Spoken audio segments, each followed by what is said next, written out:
Hello, everyone. Just checking in this week.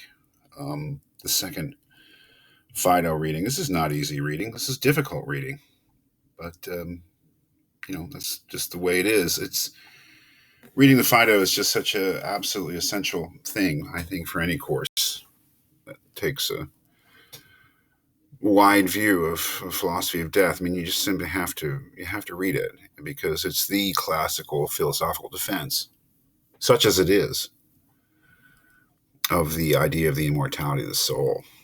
A certain view of it, obviously, from Plato. Just want to point out what is this point that we begin with in the second reading, where Phaedo and Socrates have this little aside, this brief little kind of essentially flirtatious conversation. But it's at a crucial point in the dialogue, and that's why I divided it up here the way I did. What they are, everybody in the room has been affected by what Simmias and Cebes have said at the end of the last reading. They have given reasons for thinking that there are serious doubts, serious objections to the notion that the soul can survive death. And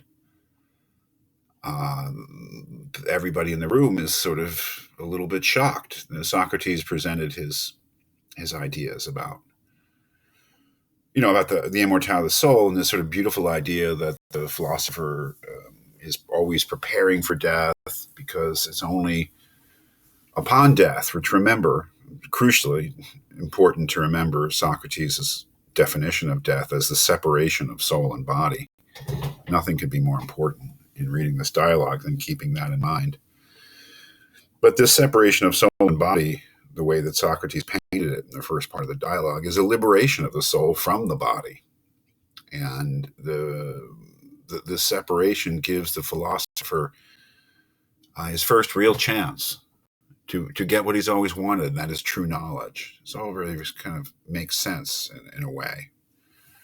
Except maybe it doesn't, right? That is, I think, especially the Simmias objection, the idea that the soul is a kind of a harmony, is, I would say, the crucial objection to Socrates' notion that the soul is immortal.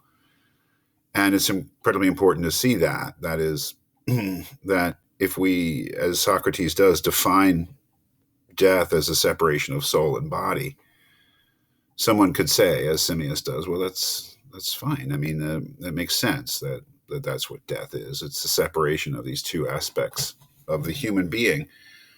But what reason do we have to think that upon this separation that the soul continues to live? Do we have any real reason to believe that?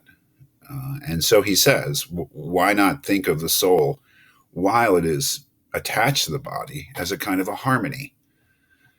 And that harmony is a result of the proper functioning of the physical instrument, that is the body.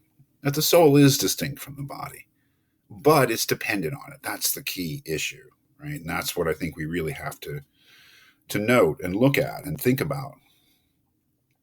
That is, it would be a real shame if you were to do a thing on the Phaedo and not confront that question that Simmias asks. It says, well, okay, death is a separation of soul and body, but what if I said that the soul couldn't live without body, so that clearly the body is destroyed at death when it separates from the soul?